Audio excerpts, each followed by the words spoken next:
Hello student, I am अनुज राजपूत। आज start करने जा रहे हैं हम एफएम का एक टॉपिक जिसका नाम है डिविडेंड पॉलिसी। राइट, तो डिविडेंड पॉलिसी होती क्या है? डिविडेंड एक्चुअल में क्या है? रिटर्न होता है जो कि शेयर्स पे दिया जाता है, चाहे वो इक्विटी शेयर्स हो चाहे वो प्रेफरेंस शेयर्स हो। तो जो उनके रिटर्न में पे किया जाता है वो डिविडेंड होता है। और डिविडेंड उसको किस स्ट्रक्चर से पे करती है, यानी इसको पे करने का क्या तरीका है, यानी उसके पे आउट का क्या मेथड है, क्या स्ट्रक्चर है, इसी को हम बोलते हैं डिविडेंड पॉलिसी। राइट, तो इसकी डेफिनेशन की तरफ चलते हैं हम। डिविडेंड पॉलिसी होती क्या है? Dividend policy is the policy a company uses to structure its dividend pay out to the share holder, यानी शेयर होल्डर्स को डिविडेंड पे आउट करने के लिए जो स्ट्रक्चर यूज किया जाता है उसको ही हम बोलते हैं डिविडेंड पॉलिसी। तो कुछ यहाँ पे राइटर्स हैं जिनकी पॉलिसी ज़्यादा फेमस है, तो वो बुक्स में हम उन्हीं को रीड करते हैं। जैसे कि यहाँ पे दो टॉपिक है डिविडेंड के, डिविडेंड रेलिवेंस थ्योरी और एक टॉपिक है डिविडेंड इररेलिवेंस थ्योरी। राइट, तो इसके बारे में ज़्यादा डीपली में बाद में करेंगे बात। पहले बात करते हैं डिविडेंड रेलिवेंस थ्योरी के अंदर कौन कौन से राइटर्स हैं जिन्होंने अपने अपने डिविडेंड पॉलिसी निकाली हुई है। एक का नाम है वॉल्टर मॉडल और एक का नाम है गॉर्डन मॉडल। दोनों मॉडल अलग अलग हैं, दोनों राइटर्स हैं। दोनों राइटर्स ने पहले प्रैक्टिस में इन्होंने डिविडेंड पॉलिसी निकाली थी और इनकी डिविडेंड पॉलिसी जो है बहुत ज़्यादा बेस्ट रही थी। तो इसीलिए इनकी डिविडेंड पॉलिसी जो है एक मॉडल बना दिया गया, एक फॉर्मूला बना दिया गया जो कि इनका फेमस हुआ और उसको ही फॉलो किया जाता है। तो आपके बुक्स की स्टडी में आप दो थ्योरीज के बारे में पढ़ेंगे डिविडेंड रेलिवेंस में, वॉल्टर मॉडल और एक गॉर्डन मॉडल। ठीक है, ये दोनों राइटर ही हैं, इनके नाम पर ही इनके मॉडल बने हुए हैं। और इनकी बात करते हैं डिविडेंड इररेलिवेंस थ्योरी, यानी डिविडेंड पे करो या ना करो। तो इसके बारे में डीपली बताया मैंने कि बाद में स्टडी करेंगे। इनको दिया है एमएम अप्रोच भी बोलते हैं जिसका नाम, यानी कि Miller and Modigliani. Right, यानी मिलर एंड मोदी गिलानी, जिसको एमएम अप्रोच के नाम से भी जाना जाता है। तो इसके बारे में हम देन स्टडी करेंगे। ठीक है, तो फिलहाल हम वॉल्टर मॉडल और गॉर्डन मॉडल की ओर चलते हैं। इनके कुछ प्रैक्टिकल क्वेश्चंस करते हैं, उनके फॉर्मूले के बारे में डिस्कशन करते हैं। तो बात करते हैं फर्स्ट मॉडल की, जिसका नाम है आपका वॉल्टर मॉडल। तो वॉल्टर मॉडल की बात हम करें तो वॉल्टर मॉडल का जो डिविडेंड पॉलिसी है, इसमें P = D/KE plus R/KE multiply by E - D और डिवाइडेड बाय KE। तो एक्चुअल में इस फॉर्मूले को ज़्यादातर इसी तरह से प्रेजेंट किया जाता है, बट आप इसका एलसीएम भी ले सकते हो। तो नीचे आपका जो KE है वो आपका कॉमन रह जाएगा। तो फॉर्मूला इस तरह से आपका तैयार हो जाएगा।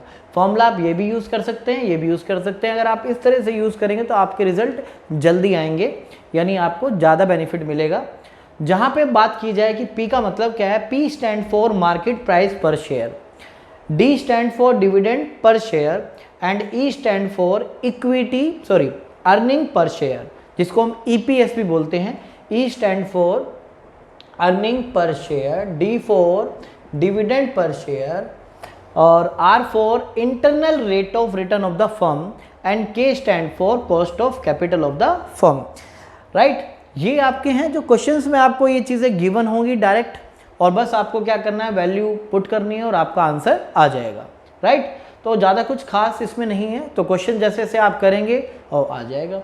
और ये ध्यान रखना कि एग्जाम में कंपलसरी है कि डिविडेंड पॉलिसी के ऊपर कोई ना कोई क्वेश्चन आता ही है, चाहे वो वॉल्टर मॉडल आए, चाहे वो गॉर्डन मॉडल आए, या फिर वो आपका एमएम अप्रोच आए। तो इनमें से कोई भी आपके एक टॉपिक पे ऊपर क्वेश्चंस जरूर पूछा जाता है एफएम में, और इसकी जो वेटेज होती है 8 to 12 मार्क्स के लिए होती है। ठीक है, तो बड़ा ही इंपॉर्टेंट और इजी चैप्टर है, तो फोकस करके देखागा। यहाँ पे जो टर्म होती है वो सबसे ज़्यादा इंपॉर्टेंट होती हैं कि D क्या है, KE क्या है, R क्या है। अगर क्वेश्चन में आपको ये चीज़ें रिकॉग्नाइज हो जाएं तो आप क्वेश्चन को बहुत इजीली हैंडल कर सकते हैं। तो आइए इनके ऊपर कुछ प्रैक्टिकल क्वेश्चंस करते हैं, आपको और ज़्यादा अंडरस्टैंडिंग आएगी। आइए फर्स्ट एग्जांपल की ओर चलते हैं, जिसमें ए लिमिटेड कंपनी है जिसका internal rate of return 15% given है, कॉस्ट ऑफ कैपिटल आपकी 10% गिवन है, अर्निंग पर शेयर 8 रुपीज़ है। Calculate the value of equity shares of these company applying Walter model when dividend payment ratio। तो calculate करनी है value of equity share of these company of the company, आप यहाँ पे company कर दीजिए, value of an equity share of the company applying Walter model, यानी Walter model आपको लगाना है दो केसेस में कि अगर जो डिविडेंड पे आउट यानी डिविडेंड जो पे कर रहे हैं, एक बार 25% पे कर रहे हैं और एक बार 50% पे कर रहे हैं। तो जैसे कि आप देख रहे हैं कि मैंने पहले से यहाँ पर आपकी वैल्यू कैलकुलेट की हुई है, तो हमें कैलकुलेट करना है इसका प्राइस, यानी कि वैल्यू ऑफ जो भी प्राइस हैं मार्केट में, तो वो कैलकुलेट करने जा रहे हैं।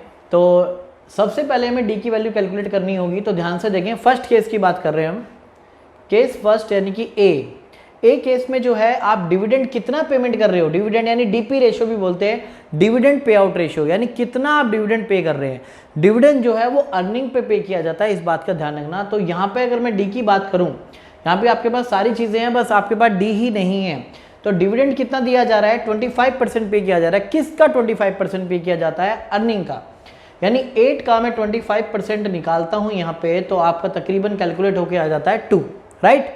तो हम प्राइस यहाँ पे निकाल देते हैं कि क्या मार्केट प्राइस है, D for dividend that is 2 and R for rate of return 15%, जिसको मैंने 100 से डिवाइड कर दिया है। के ई कॉस्ट ऑफ कैपिटल यानी कि आपका 10%, देन ई आपका 8 माइनस डिविडेंड कितना है 2 डिवाइडेड बाय के ई यानी कॉस्ट ऑफ इक्विटी जो कि आपकी 10 दी हुई है। अब इसको हम कैलकुलेट कर देते हैं। कैलकुलेटर में ध्यान से एक बात ध्यान रखिएगा कि आप जब कैलकुलेट करें तो इस पोर्शन को आप सबसे पहले कैलकुलेट करें, राइट। इस पोर्शन को आप सबसे पहले कैलकुलेट करेंगे और मैं आपको कैलकुलेट करके भी दिखा रहा हूँ, तो ध्यान से देखना। 0.15 को सबसे पहले मैं डिवाइड करने जा रहा हूँ 0.10 से, यानी 0.10 से, तो आता है 1.5। 1.5 को आप 6 से मल्टीप्लाई करेंगे तो आपका 9 आता है, यानी 2 + 9 डिवाइडेड बाय 0.10, तो आपका 11/10। तो आप इसको जब 11 को आप डिवाइड करेंगे 0.10 से, तो आपका 110 निकल के आएगा, राइट। तो यानी कितनी वैल्यू आ गई इसकी, यानी वैल्यू ऑफ इक्विटी शेयर कितनी है 110, यानी इक्विटी शेयर की वैल्यू जो है वो मार्केट में 110 रुपये है, राइट। क्वेश्चन में आपको आर गिवन था, के ई गिवन था, अर्निंग पर शेयर गिवन था, और जो कंपनी डिविडेंड पे कर रही थी अपने शेयर होल्डर को पे करनी थी। देखो उतना कंपनी के ऊपर डिपेंड करता है, कंपनी की पॉलिसी पर डिपेंड करता है कि वो कौन सी पॉलिसी अडॉप्ट कर रही है, जिसमें ये बोलते हैं कि 25% जो है डिविडेंड पे कर दिया है, यानी कि जितनी अर्निंग हुई है उस अर्निंग में से ही शेयर होल्डर को डिविडेंड पे किया जाता है। तो 8 पर 25 पे किया है 2, तो 2 और जहाँ जहाँ आपका दी था वहाँ पे हमने 2 पुट किया, बाकी वैल्यूज पुट कर दी और आपका आंसर फाइनली 110 आ गया। अब इसको हम चेंज करते हैं, यानी सेकंड कैटेगरी ऑफ चलते हैं। अगर मैं सेकंड कैटेगरी की बात करता हूँ तो यहाँ पर आपका चेंज होकर आपका केस बी की अगर और चले तो आपका 50% डिविडेंड पे आउट रेशियो है, यानी 8 का 50% जो है कंपनी शेयर होल्डर को पे कर रही है, दैट मीन्स 4 रुपीज़ पे कर रही है। तो कैलकुलेट कर लेते हैं। इस केस में डिविडेंड जो है आपका 4 है, आर रेट ऑफ रिटर्न आपका 15 है, के ई आपका 10% है, और ई माइनस डी यानी 8 - 4 एंड डिवाइडेड बाय 0.10, के ई यहाँ पे रिपीट होता है। तो जैसा कि मैंने आपको बताया कि ये पोर्शन जो है हम सबसे पहले कैलकुलेट करते हैं, तो इसको डिवाइड करने पे हमारा 1.5 आ रहा था, तो 1.5 को हम मल्टीप्लाई कर रहे हैं 8 - 4, तो आपका 4 आएगा, 4 से मल्टीप्लाई करते हैं तो 6 आता है, 6 डिवाइड बाय 0.10, तो 6 + 4 10, 0.10 से डिवाइड करेंगे तो आपका 100 आ जाएगा अमाउंट। यानी इस केस में आपका मार्केट प्राइस है जो इक्विटी शेयर्स का वो आपका 100 रुपीज़ आएगा। तो इस तरह से आपके इस वैल्यू को निकाला करते हैं गॉर्डन मॉडल में, राइट, सॉरी ये वाल्टर मॉडल था। बस यही क्वेश्चन जो है सेम वैरायटी आपके गॉर्डन मॉडल में भी बन सकती है, तो जब उसका क्वेश्चन करेंगे तो वहाँ पे आप देख सकते हैं। फिलहाल जो है ये वाल्टर मॉडल के ऊपर हमने क्वेश्चन किया। एग्जाम में आप ये फॉर्मूला भी अप्लाई कर सकते हैं, मैंने आपको दोनों वे में ये फॉर्मूला बताया गया है, ठीक है। तो नेक्स्ट क्वेश्चन की ओर चलते हैं, जो कि बहुत ज़्यादा इंपॉर्टेंट क्वेश्चन है और एग्जाम में सबसे ज़्यादा वो पॉइंट आता है। आइए स्टार्ट करते हैं इसका सेकंड क्वेश्चन, जो कि मोस्ट इंपॉर्टेंट है एग्जाम के पॉइंट ऑफ व्यू से, तो इसलिए हमने इसको इम्पोर्टेंट वेटेज लगा दी है। तो जब भी आप एग्जाम से पहले जाएं तो इस क्वेश्चन को जरूर अटेम्प्ट करें। The earning per share of A share of the face value 100, यानी जिस शेयर की फेस वैल्यू 100 है उस पर अर्निंग पर शेयर आपका कितना है, PQR लिमिटेड का इज 20, यानी earning per share of A share कितना है, 20 है, जिसकी फेस वैल्यू आपकी 100 है। और हमने यहाँ पे रिटर्न पहले से ही कर लिया है। E stand for earning per share, ये आपको 20 दिया हुआ है। It has a rate of return 25%, तो 25% रेट ऑफ रिटर्न है, जिसको हम स्मॉल आर बोलते हैं। KE capitalisation rate of risk class, ये जो कॉस्ट ऑफ इक्विटी लिखवाया था या हमने कॉस्ट ऑफ कैपिटल लिखवाया था, उसके बहुत सारे नाम हैं, तो जैसे से नाम आते रहेंगे वैसे से आपको बताते रहेंगे। तो KE को जो है कॉस्ट ऑफ कैपिटल भी बोलते हैं, कॉस्ट ऑफ इक्विटी भी बोलते हैं, या कैपिटलाइजेशन रेट भी बोलते हैं, राइट, जो कि 12.5 है, दैट मीन्स 0.125, राइट। अब क्वेश्चन में पूछा क्या है और बोला है वॉल्टर मॉडल आपको यूज करना है। वॉल्टर मॉडल यूज करने के बाद सबसे पहला पॉइंट पूछता है कि what should be the optimum पे आउट रेशो, कि ऑप्टिमम पे आउट रेशो क्या होगी। तो कंडीशंस हैं कुछ इसके अंदर। अब यहाँ पे आप देख रहे हैं कि rate of return cost of capital से ग्रेटर है, और अगर rate of return, internal rate of return greater than होता है कॉस्ट ऑफ इक्विटी से, तो पे आउट रेशो क्या होता है आपका, 0, यानी कंपनी जो है पे आउट 0 करती है, यानी कुछ भी नहीं देती, यानी डिविडेंड डिक्लेयर भी नहीं करती, यानी डिविडेंड 0 पे करती है, राइट। अगर rate of return cost of capital से ग्रेटर होता है और आपसे पूछा गया हो कि क्वेश्चन में ऑप्टिमम पे आउट रेशो क्या होगी, तो ऑप्टिमम पे आउट रेशो इस केस में आपके 0 होगी, राइट। तो ये आपका आंसर है, ये चीज आपको ध्यान में रखनी है इस बात को। और then point number second, what should be the market price per share, share के क्या प्राइस होंगे अगर पे आउट रेशो क्या होगी आपकी, 0। तो कैलकुलेट कर लेते हैं। जैसे कि आपको पता है एज पर वॉल्टर मॉडल आपका फॉर्मूला बनता है D प्लस R अपॉन में KE, E minus D divided by KE। तो फॉर्मूला पुट करते हैं। D स्टैंड फॉर डिविडेंड, तो डिविडेंड बताया जैसे कि 0 है, यानी 0 के केस में आपको अगर पे आउट 0 है तो डिविडेंड आपका 0 होगा, तो D की जगह आप जहाँ जाए 0 पुट करें। R आपका 0.25, KE आपका 0.125, E आपका अर्निंग पर शेयर यानी कि 20, D आपका 0 डिवाइडेड बाय 0.125। तो इस तरह से हम कैलकुलेट कर लेते हैं कैलकुलेटर की हेल्प से। तो सबसे पहले हम क्या करेंगे, डिवाइड करेंगे 0.25 को हम डिवाइड करेंगे 0.125 से, जो कि 2 आएगा, 2 को 20 से मल्टीप्लाई करेंगे तो 40, राइट। और इसको 0.125 से डिवाइड कर देते हैं 40 को, तो इस तरह से आपका कैलकुलेट होकर आएगा 320, यानी कि जो मार्केट प्राइस है शेयर का वो आपका 320 है, यानी कि 320, राइट। क्वेश्चन में आपको फर्स्ट पार्ट में पूछा गया था कि ऑप्टिमम पे आउट क्या होगी। ऑप्टिमम पे आउट रेशो अगर R ग्रेटर देन K होता है तो आपका पे आउट रेशो क्या होता है, 0 होता है। अगर इसका अपोजिट हो जाए तो पे आउट रेशो आपका 100% हो जाएगा, ठीक है। दूसरा केस आपका ये बनता है, तो इस चीज़ को आपको याद रखना है। सेकंड पॉइंट में कहता है अगर पे आउट अगर 0 हो जाए, पे आउट मतलब अगर डिविडेंड 0 हो जाए, यानी डिविडेंड जहाँ पे है आपका 0 हो जाएगा, तो क्या प्राइस होंगे, तो प्राइस आपके 320 होंगे। तो लास्ट पार्ट में क्या कहता है, लास्ट पार्ट स्टार्ट करते हैं और इसको हम हटा देते हैं यहाँ से। पहले 2 पार्ट हमारे हो चुके हैं A एंड B, इसके बाद हम बात करते हैं पार्ट नंबर C की। Suppose the company has a pay out of ₹25% of earning per share, earning per share का 25% पे आउट है। अगर आप ये भी नहीं लिखता आगे कि अर्निंग पर शेयर, तो अंडरस्टूड है कि वो अर्निंग पर शेयर के ऊपर ही होता है। तो what would be the price per share, तो प्राइस क्या होगा। तो सबसे पहले हम डिविडेंड निकाल लेते हैं, और आपका अर्निंग पर शेयर 20 है, 20 के ऊपर 25% कैलकुलेट करते हैं तो आपका 5 आता है, राइट। तो फॉर्मूला लगा देते हैं। फॉर्मूला हमारा है D प्लस R अपॉन में KE, E minus D upon में KE। D आपका कितना है, 5 है, R कितना है आपका 0.25 है, अपॉन में क्या है KE, तो KE आपका देखिए कितना है 0.125। अब इसको मल्टीप्लाई करेंगे E माइनस D, E कितना है आपका 20, D क्या है आपका, D आपका 5 डिवाइडेड बाय KE, के ई आपका ये रहा 0.125। तो यहाँ से डिवाइड इनटू करते हैं। सबसे पहले 0.25 डिवाइडेड बाय 0.125। सबसे पहले मैंने आपको बताया था कि इसी को डिवाइड करते हैं, जो कि डिवाइड करके 2 आया है, उसको मल्टीप्लाई कर रहे हैं हम 15 से, तो आपका 30 आता है। यानी कि 5 + 30 डिवाइडेड बाय 0.125।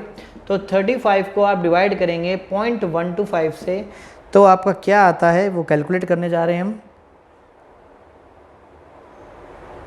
0.125 तो आपका ये 280 आता है। यानी कि P = 280, यानी 280 रुपये आपका मार्केट प्राइस शेयर होगा। तो ये सबसे ज़्यादा इंपॉर्टेंट क्वेश्चन है आपका। अगर वॉल्टर मॉडल के ऊपर कोई क्वेश्चन बनता है तो ये सबसे इंपॉर्टेंट है, इसको ज़रूर कीजिए। नेक्स्ट क्वेश्चन की ओर चलते हैं। आइए बात करते हैं एग्जाम्पल नंबर 3 की, जिसमें लिखा है company has A total investment of ₹10 lakh and 1 lakh outstanding share of face value 10 each.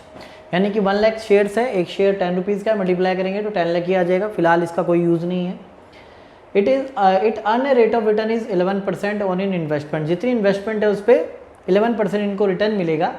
तो आर आपको 11% दिया हुआ है, और नीचे ध्यान से देखेंगे assume that the cost of capital is 12%, और आपको के 12% गिवन है। इस क्वेश्चन में अर्निंग पर शेयर आपको नहीं दिया है, तो हम कैलकुलेट किस पे करते हैं, जो आपको इंटरनल रेट ऑफ रिटर्न दिया होता है वही 11% आप फेस वैल्यू पे लगा देंगे, तो आपका अर्निंग पर शेयर पता लग जाएगा। तो अर्निंग पर शेयर आपने कैसे पता लगाया, जो फेस वैल्यू है उस फेस वैल्यू के ऊपर रेट ऑफ रिटर्न अप्लाई किया, तो अर्निंग पर शेयर आपका 1.1 आ गया, राइट। इसके बाद आप देखेंगे कि paying 60% of its earning a dividend, यानी जितनी अर्निंग हुई है उस पर 60% जो है डिविडेंड पे किया है। तो 1.1 जो अर्निंग है उस पर 60% बनता है 0.66, यानी डिविडेंड पॉलिसी जो है अर्निंग पर शेयर के ऊपर 60% पे आउट किया है इन्होंने, तो 0.66 बना है। अब क्वेश्चन में कुछ और बातें बोली थी। क्वेश्चन में पूछा गया है is it optimum dividend policy as per Walter model. तो वॉल्टर मॉडल के अकॉर्डिंग ऑप्टिमम डिविडेंड पॉलिसी तब होती है जब आर ग्रेटर देन होता है के ई। तो इस क्वेश्चन में आप देखेंगे कि आर जो है के ई से लेस देन है, ना कि ग्रेटर देन है। यानी कि पोजीशन अभी फिलहाल ये है, तो इस पोजीशन में जो है फर्म नहीं होती, ऑप्टिमम डिविडेंड पॉलिसी की पोजीशन में नहीं होती। इसलिए आगे बताया गया था फर्म शुड फॉलो डीपी यानी dividend pay out ratio is 100% to maximize the price of shares. अगर कंपनी को ऑप्टिमाइज करना है, यानी what is the optimum policy and by. तो क्वेश्चन बोला गया है इस केस में कि इस केस में जो है कहता है द फर्म शुड फॉलो करना चाहिए ए डीपी रेशो, यानी dividend pay out ratio is 100% to maximize the market price of the share. ठीक है, तो फिलहाल जो हमें क्वेश्चन दिया है उस पर हम अपने क्वेश्चन को सॉल्व करते हैं, राइट। तो करते हैं कैलकुलेट हम इसमें वैल्यू।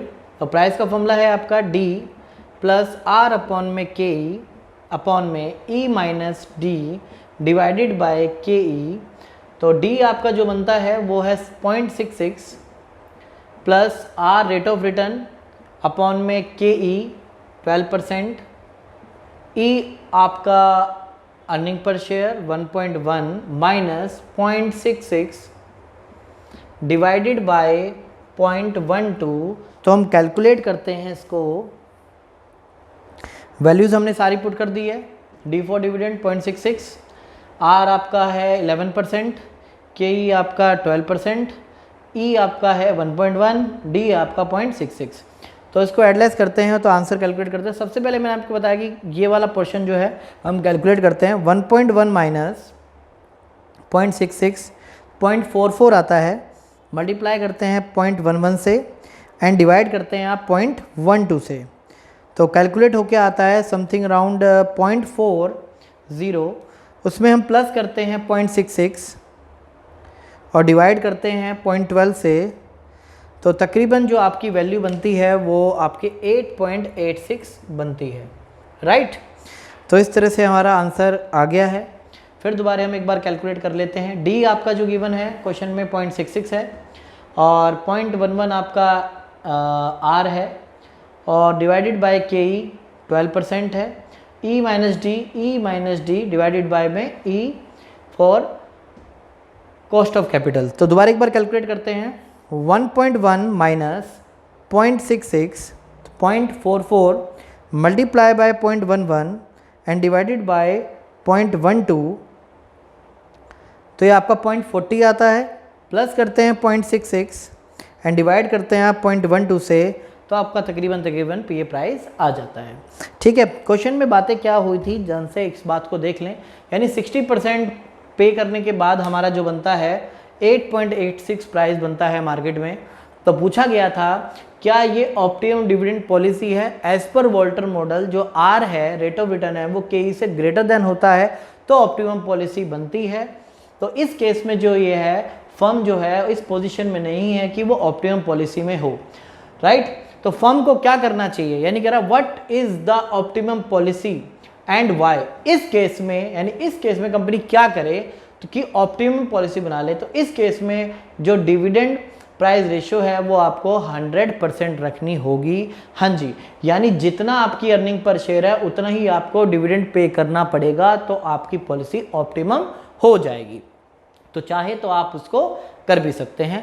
वाई आंसर पूछा था तो इतनी कमिटमेंट इसलिए ही दी गई है। ठीक है, तो इस तरह से ये आंसर खत्म हो जाता है। इंपॉर्टेंट था क्वेश्चन में रेट, इसमें अर्निंग पर शेयर आपको नहीं दिया था, तो अर्निंग पर शेयर हमने रेट ऑफ रिटर्न की हेल्प से निकाला। जो आपके पर शेयर था, फेस वैल्यू थी, उसी के ऊपर हमने 11% निकाला, तो वो आपकी अर्निंग पर शेयर आई। उसके ऊपर हमने 60% जो है पे आउट थी, तो 60% पे आउट निकाली, वो आपका डी फॉर डिविडेंड हो गया। और जो बाकी चीज़ें बताई गई थी इस क्वेश्चन में हमने वो फुलफिल कर दी गई हैं।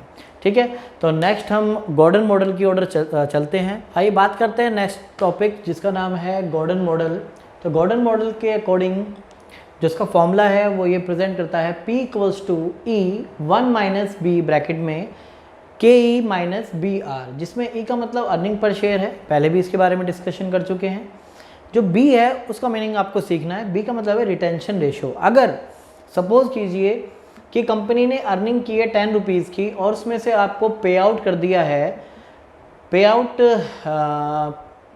आउट आपको इसमें अगर 7 कर दिया है तो रिटेन कितना किया है, तो यहाँ पे रिटेन किया है कंपनी ने 3, तो यही आपकी क्या है, रिटेंशन रेशो है। यानी कि इसका 70% देखा जाए तो पे कर दिया है, 30% कंपनी ने नहीं दिया है जिसको रिटेन कर लिया है। रिटेन का मतलब है अपने पास रख लिया है, अभी पे नहीं किया, तो उसको रिटेंशन रेशो बोलते हैं, राइट। तो यहाँ पर बात की जाए B stand for retention ratio और 1 माइनस बी किया जाए तो आपका वो पे आउट बन जाता है। ठीक है, यानी कि अगर मैं 10 में से 3 माइनस करूँगा तो क्या आएगा 7, राइट। तो ये आपकी पे आउट रेशो बन जाएगी। तो pay out ratio stand for 1 minus B, K cost of capital and P stand for value of share या प्राइस ऑफ शेयर। तो आइए अब गॉर्डन मॉडल पे हम कुछ क्वेश्चन स्टार्ट करते हैं, राइट।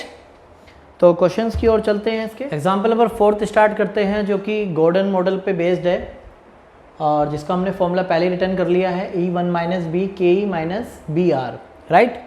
तो स्टार्ट करते हैं, जिसमें सबसे पहले हम देखते हैं अर्निंग आपकी कितनी है 10 रुपीज़, जिसको हम अर्निंग पर शेयर भी बोलते हैं। 1 माइनस बी, यानी दो केसेस हैं आपके, ध्यान से देखें यहाँ पे। Earning per share 10%, rate of return जिसको हम R से डिनोट करते हैं, के आपका 16% है। फाइंड आउट करनी है आपको मार्केट प्राइस, यानी P वैल्यू फाइंड करनी है। If the firm follow A pay out, अगर पे आउट एक बार 50% है और एक बार 25% है। अगर पे आउट 50% है तो रिटर्न कितना होगा, 50% होगा, राइट। तो यहाँ पे रिटेन जैसे कि दोनों मिलाकर पे आउट, ध्यान से देखिए यहाँ पर पे आउट प्लस रिटेंशन जो आपकी है वो दोनों मिलाकर 100% होती है, यानी 1 के बराबर भी आप कह सकते हो। अगर 50% ये है तो 50% ही आपकी ये होगी, क्योंकि दोनों मिलाकर 100% है, राइट। अब इसमें आगे बात करते हैं कि अगर 50% पे आउट थी, पे आउट है, तो 50% ही क्या होगी, रिटेंशन होगी, जिसको हमने परसेंटेज डिवाइड करके पॉइंट में लिख दिया है। के मतलब cost of capital, cost of capital 16% minus B into R. तो बी की बात करें तो रिटेंशन रेशियो आपकी 50% है और आर आपका जो है वो 20% है। तो बस इसकी हम कैलकुलेशन कर देते हैं, जो भी रिजल्ट होगा वो आंसर होगा। 1 माइनस 0.50 को 10 से मल्टीप्लाई करेंगे तो 5 आएगा। 0.16 में से माइनस करना है आपको तो आप कैलकुलेटर का ही यूज़ करें, ज़्यादा दिमाग ना लगाएं कैलकुलेशन में। 0.50 मल्टीप्लाई बाय 0.20 तो आपका ये आएगा 0.1 यानी 0.10। कई स्टूडेंट्स को डाउट होता है, मैं आपको बता दूं 0.1 ही 0.10 होता है, ये एक ही बात है, राइट। तो लेस करें, 5 को डिवाइड करना है, 0.16 को 0.10 से माइनस करेंगे तो 0.06 आएगा। तो अब डिवाइड कर लेते हैं, 5 को डिवाइड करते हैं 0.06 से तो आपको रिजल्ट मिलता है 83.33। यस, तो आपका मार्केट प्राइस जो शेयर है, शेयर की जो वैल्यू है वो 83.33 रहेगी, राइट। अब इसके बाद में ये जो आपका फर्स्ट पार्ट था, अब हम सेकंड पार्ट का सॉल्यूशन करते हैं जिसमें पे आउट रेशियो कितनी है, 25% है। तो सेकंड केस की बात करते हैं, अगर पे आउट रेशियो 25 है, अगर पे आउट 25 है तो रिटेंशन रेशियो, यानी रिटेंशन रेशियो को हम 20 से डिनोट कर रहे हैं, तो 100 में से 25 माइनस करेंगे तो रिटेंशन रेशियो कितनी आएगी, 75% निकल के आएगी। ये आपका सेकंड पॉइंट का रिटेंशन रेशियो मैंने निकाल दिया। पे आउट 25% है तो रिटेंशन आपको कैलकुलेट करना है, तो 100 में से माइनस कर दीजिए तो 75% जो है आपका रिटेंशन रेशियो हो जाएगा। इस क्वेश्चन को स्टार्ट करते हैं। ई आपका वही 10 है, रिटेंशन आपकी यहाँ पे 75% यानी 0.75 है, के ई आपका 16, बी आपका जो है 0.75 और आपका जो आर है वो आपका है 20%, राइट। ओके, तो आगे हम कैलकुलेट कर लेते हैं। 1 में से जैसा कि हम माइनस करेंगे 1.75 तो आपका कैलकुलेट होके आएगा 0.25, 0.16 में से माइनस करना है आपको, इसको मल्टीप्लाई कर लेते हैं। तो 0.75 को आप मल्टीप्लाई करेंगे 0.20 से तो आपका 0.15 कैलकुलेट होगा। 10 को मल्टीप्लाई करेंगे इससे तो 2.5 और इसको इससे करेंगे लेस करेंगे तो 0.01। ओके, तो डिवाइड करते हैं, 2.5 को डिवाइड करना है हमें 0.01 से तो आपका 250 आता है, यानी यहाँ जो प्राइस है, शेयर की वैल्यू है वो आपकी बनती है 250 बनेगी, राइट। तो 0.16 में से आप 0.15 लेस करते हैं तो आपका 0.01 आएगा। 2.5 से डिवाइड करते हैं तो वैल्यू आपकी 250 आएगी। इस तरह से आपका गॉर्डन मॉडल भी खत्म। इसमें कोई ज़्यादा वैरायटी के क्वेश्चंस नहीं बनते हैं, वॉल्टर के जो थे मैंने आपको बता दिए हैं, राइट। अगर आपको हमारी वीडियो अच्छी लगी हो तो प्लीज़ शेयर सब्सक्राइब ज़रूर करें। जय हिंद, जय भारत।